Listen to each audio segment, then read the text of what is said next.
From Indianapolis, with an eye on every corner of the state, this is IBJ Media's Inside Indiana Business with Gary Dick.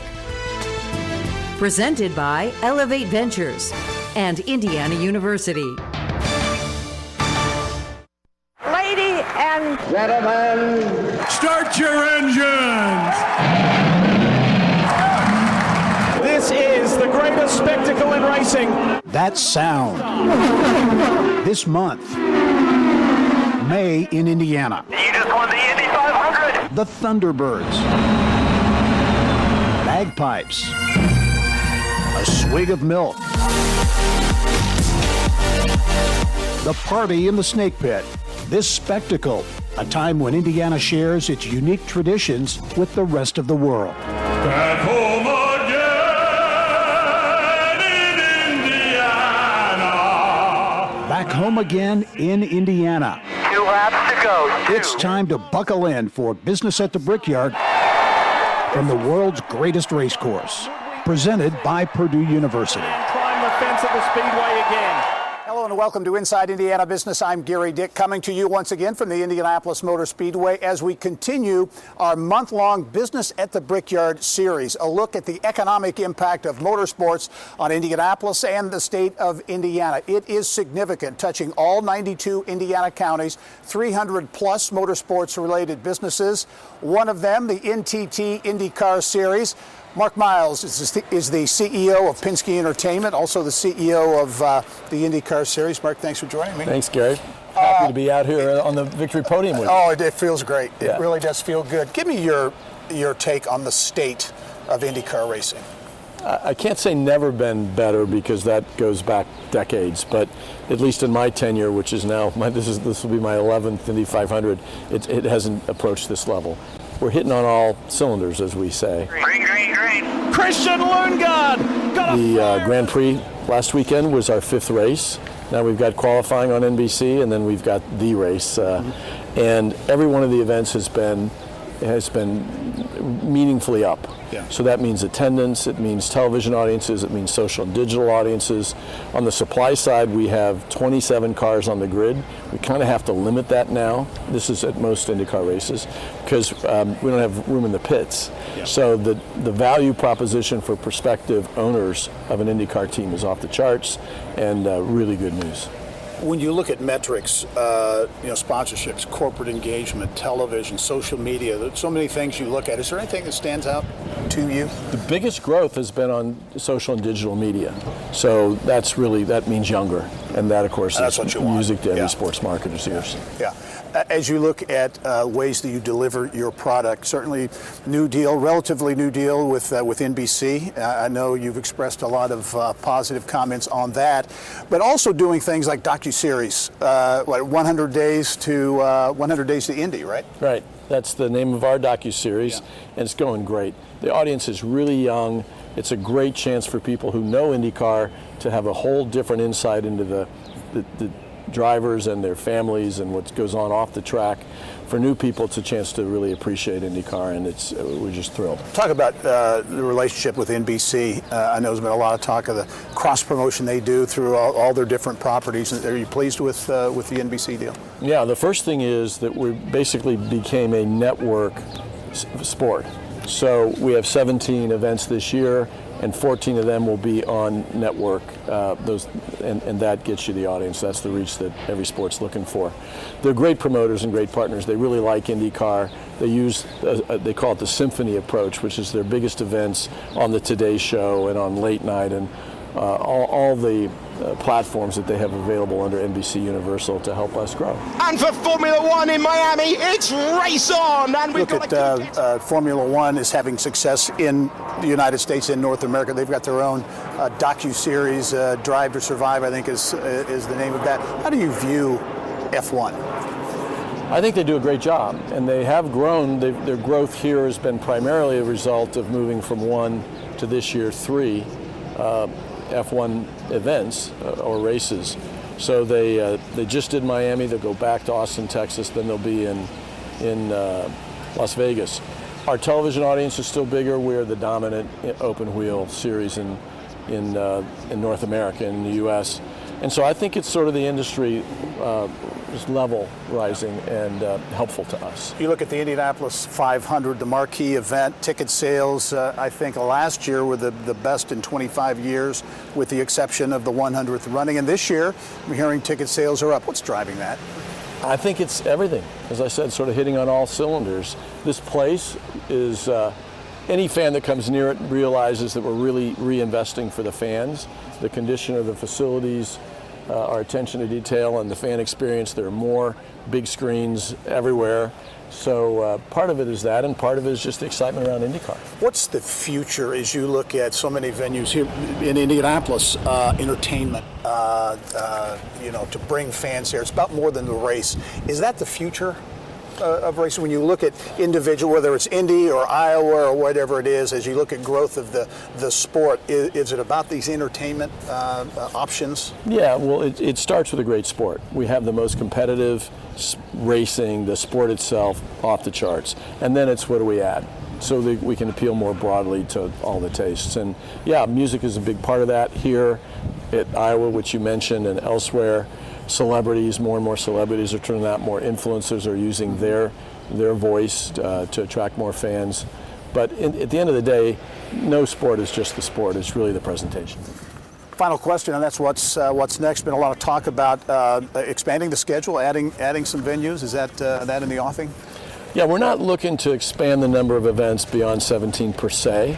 We're looking to have the best possible, most robust events that attract the biggest crowds. So, if we add one, do we change one out? All that is to TBD, but we're actively looking for the best options for us to grow in the future. All right, Mark Miles, CEO of Penske Entertainment. Always great to see you, Mark. Thanks for joining us. Thanks, Gary. All right. Well, the month of May is about a lot more than fast cars and speed here at the Indianapolis Motor Speedway. The 500 Festival plays a huge role in so many of the events leading up to the Indy 500. The Mini Marathon, one of the nation's largest, most iconic half marathons, to the Rookie Run for kids, the parade, the princesses, and a lot more. We'll look at the economic impact the 500 Festival has on Indianapolis and the state. Stay with us.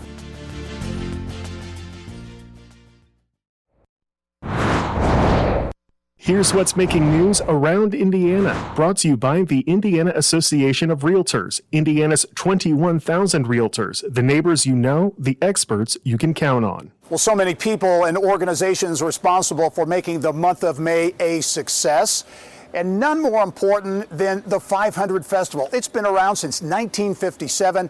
It is the oldest organization of its kind in the United States, has great impact throughout the month of May. Our Mary Rachel Redmond is standing by now with the economic impact of the 500 Festival. Mary Rachel. Well, Gary, there's nothing quite like the pomp and circumstance surrounding the 500 Festival Parade. Behind me, some of the floats you'll see on Saturday morning before race day, all part of the magic that is the month of May in Indianapolis. This magic moment. May in Indianapolis, magic indeed. An entire month of moments, culminating in the largest single-day sporting event on Earth. This is, and always will be, the greatest spectacle in racing. But as most Hoosiers know, May is far more than just race day. We have one of the largest half marathons in the world that's like 47 years running. From the mini marathon to the third largest parade in the country, the 500 Festival has been making magic in May for nearly 70 years. But the idea for the not-for-profit is actually rooted in another iconic race. A group of community leaders had an idea, and they took a trip down to Louisville, Kentucky before the Kentucky Derby, and they had developed the Kentucky Derby Festival. And so they had created this civic nonprofit organization to do events in the community that were a part of celebrating and a part of the build-up and lead-up to the Kentucky Derby. So that really cemented that, okay, we were on to something, now let's do it. And thus, the 500 Festival was born. The first year was a parade. And then they talked to the track, and we have all the drivers in the parade. They had a square dance and governor's ball. So there's a lot of that history and tradition that continues. The parade is still one of the constants and one of the bigger events that we do. Attendance for last year's 500 Festival parade saw more than 300,000 lining the streets of downtown Indy. This float, a staple every year in the 500 Festival Parade. It's the Princess Float that features all 33 500 princesses. And it also brings back a little nostalgia for me. Back in 2006, I too did the Princess Wave. But over time, the festival's done a lot of different things. Really, it's been our job to say what's relevant today, what parts of those history and traditional things can we continue, and then what can we add to that. So in our case, there was an idea that was born in the 1970s. That idea? The mini marathon. Frank Shorter decided to sign up to run the first one. So the field went from maybe 400 people to 800 people because he was very well known. He was off of his second Olympic medal in the marathon for the U.S. That event now grew into being one of the largest half marathons in the world. 20 to 30,000 participants, and then with all of the volunteers, the staff, the friends and family cheering them on, we might be impacting 50,000 people on that first Saturday of May. And the 500 Festival's economic impact on the city of Indianapolis and state of Indiana continues to grow. We were on a track of about a $20 to $25 million direct financial impact. But right now, I think the month of May is in good shape. The 500 Festival, undoubtedly a major player when it comes to making magic in the month of May. Since its inception in 1957, it's injected $500 million to the local economy. Gary? All right, Mary Rachel, thank you. Only 2 African-American drivers have taken the green flag here at the Indianapolis Motor Speedway. And the checkered flag is out for Willie T. Ribbs. Willie T. Ribbs in the early 90s, and George Mack about 10 years later. Jimmy McMillan is working to change that dynamic. He's the Chief Diversity Officer and Senior Corporate Counsel for Penske Entertainment, in charge of putting minority kids in a position to get into racing, whether it be behind the wheel or in the pits. NXG Youth Motorsports is a program designed for youth. Motorsports really wasn't in my neighborhood or in my world, so it kind of introduced me to it and saved my life in a way. They get about an hour and a half of STEM education on different topics like tire pressure, finances, everything from the science of speed. They get about an hour and a half of real teaching experience, and then they learn how to race go-karts. They go 55 miles an hour for another 3.5 hours. I want every kid out there, particularly kids of color, to realize you can grow up, you can go to college, you can work hard, you can do the right things, and you can end up living your dreams. Jimmy McMillan, my guest this week on the Business and Beyond podcast. You can check it out Monday at InsideIndianaBusiness.com. Coming up next, athletes behind the wheel of some of the most powerful machines in the world. Drivers are using state-of-the-art technology to stay on top of their game. At PNC Bank, we're committed to making a difference in the lives of our customers and communities by helping them move forward financially. As a Main Street bank, we try to do right by our customers with every encounter. Our local teams offer personalized financial advice to help guide you in making the best decision. We're proud to be part of your community. PNC Bank. See how we can make a difference for you at pnc.com. Copyright 2022, the PNC Financial Services Group, Inc., all rights reserved. For many drivers and their teams, Indy is much like a second home during the month of May, and working out on the road can be very difficult. But drivers and teams are taking advantage of an Indianapolis area gym, PitFit, to push their workouts into a 6th gear. Kylie Valletta is on the northwest side now at a PitFit location with more. Kylie. Well, thanks, Gary. If you think driving a race car isn't a workout, think again. The founder and CEO here at PitFit, Jim Leo, says that the heart rates of race drivers actually compare to someone running a marathon. But here at PitFit, they're not just training cardio, they also train your mind. From strobe glasses for focus speed to a drum set, a driver's workout doesn't look like most. I've always had a theory that drumming is very similar to being in the race car. There's a lot of muscle memory using the feet. It's all part of the philosophy at PitFit, just 10 miles from the famed Oval, which trains the likes of Tony Kanaan and Scott Dixon. He was great on the bike. He was great, running and swimming. Founder Jim Leo compares drivers to fighter pilots, enduring G-forces on the track, heart racing, while there's also a high demand on cognitive ability and lightning-fast reflexes. Here you see Alexander Rossi on the sensory station to improve multitasking in the cockpit. 84. A light board trains reaction time and hand-eye coordination. And you've got loaded weights on the wheel. And the patent-pending race trainer that Leo invented himself. I wanted to find a way for the driver to simulate the load they go through in turning the car. But I also wanted to incorporate reaction. So we incorporated light systems on the board where they would have to react to the light while fighting the same kind of upper body strength needs you get in the race car. Cardio is also key, especially the upper body endurance to power these muscle cars. The success in Indy created demand where NASCAR is king, Charlotte. The second pit fit opened there just 1 year ago. But there's nothing quite like Indy in May. Our staff gets to see firsthand, in person, the fruits of their labor, what they've done with these drivers and what they can do on the track. You actually see it in person versus seeing it on TV. So it's very rewarding. Pit Fit is also a place for the up-and-comers, training 80% of the Indy NXT drivers. You look back at our history, you look at this guy like Scott Dixon, started with him in 1999, James Hinchcliffe, 2004. These are drivers we've seen them grow up and move up to the next level. And it's fascinating to see that, but it really gives you that feeling of satisfaction that what you're doing is providing a great service. In 2008 was the last year that a full-time IndyCar driver who was part of the Pit Fit program won the Indy 500, and this year they're hoping to change that. Gary, back to you.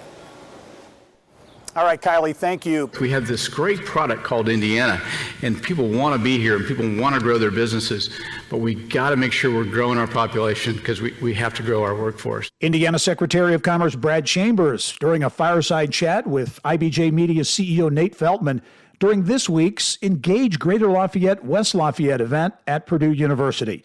More than 300 business and community leaders attended a luncheon and heard from a panel that was decidedly bullish on the region. Wabash CEO Brent Yagi says his company is putting its money where its mouth is. We've got $120 million capital deployment going on in the Lafayette area. It is a large part of our overall strategic growth. And when we think about capital deployment over the next 4 to 5 years to meet our growth needs, we're at the tune of $500 million or more. A good portion of that is probably in this area. Purdue President Mung Chiang provided perspective on what he says will be the transformational impact of the planned Purdue University in Indianapolis. From executive education to grad and undergrad education. And we'll be working on health, we'll be working on sports, engineering and technology. We're working with Scott Dorsey, High Alpha on entrepreneurship, as Joanne highlighted. We're going to be working with all the companies already there so that we match talents on the one hand, careers on the other, but it's all rooted in knowledge, discovery, and innovation to rewrite the economic equations. This week's event in Tippecanoe County, the third of 7 Engage Indiana events we have planned this year. Next up, Terre Haute in West Central Indiana, June 20th at Holman Center. Well, the town of Speedway, just a short distance from the Indianapolis Motor Speedway, has undergone a major transformation over the past several decades. There are now many restaurants and entertainment venues, part of the Speedway vibe. Yelp's Brittany Smith joins us next with 5 can't-miss dishes from Speedway. Well, not far from the Indianapolis Motor Speedway is Main Street in the town of Speedway. To help guide your raceway eating throughout the month of May, we tapped into Yelp data to find the top-rated dishes in Speedway, from wine tastings and tacos to coffee and barbecue and much more. I'm joined now by Brittany Smith, who is at Dawson's on Main Street for many, many years, a traditional Speedway location. She's got 5 can't-miss dishes from Speedway this month. Brittany. Yeah, so we're kicking things off here at Dawson's on Main in their beloved patio right along Main Street. They've been around since 2006, and their most popular dish that folks love in the Yelp reviews is the French onion soup. They actually make it with a little twist. They add mushrooms in for a little extra flavor, but the second runner-up is obviously the breaded tenderloin served up with some onion rings. So it's a classic staple right here, a fun spot to check out for your first dish.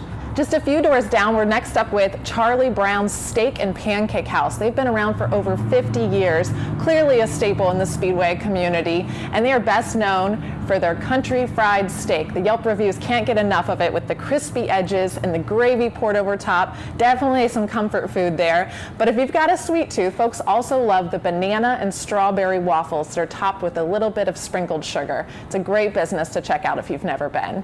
And then next up, we're going to go to Founders Grounds Coffee that just opened up in 2021. So it's a newer business to the community. They are loved for their rooftop patio on the back overlooking Main Street. But the most popular dish that you've got to try is the latte flight. They change them with each season. It's 4 different lattes that you can try out. Right now during the month of May, they have a really fun lineup. So you can check out the checkered flag, which is a black and white mocha. They've also got a fun espresso foam over top. So it's a fun way to try out a couple different drinks in one stop. And they've also got some food there to check out as well. And if you're visiting the track, they even have a spot located right next door to the museum to check out throughout the month of May and throughout the summer.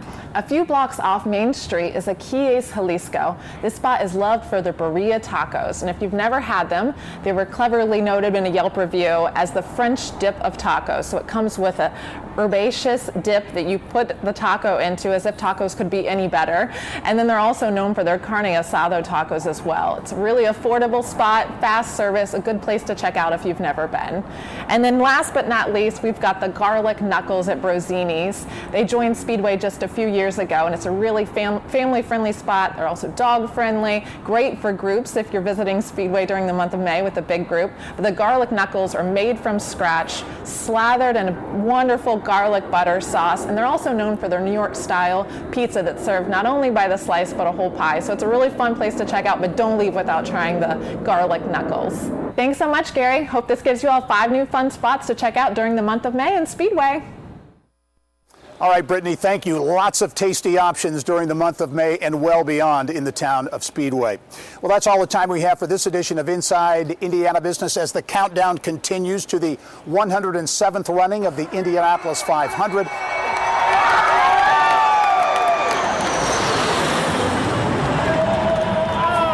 As we leave you this week, we will send you some images of the Indianapolis Motor Speedway as it gets ready to host the greatest spectacle in racing. Thanks for joining us. I'm Gary Dick. Go out and make it a successful week.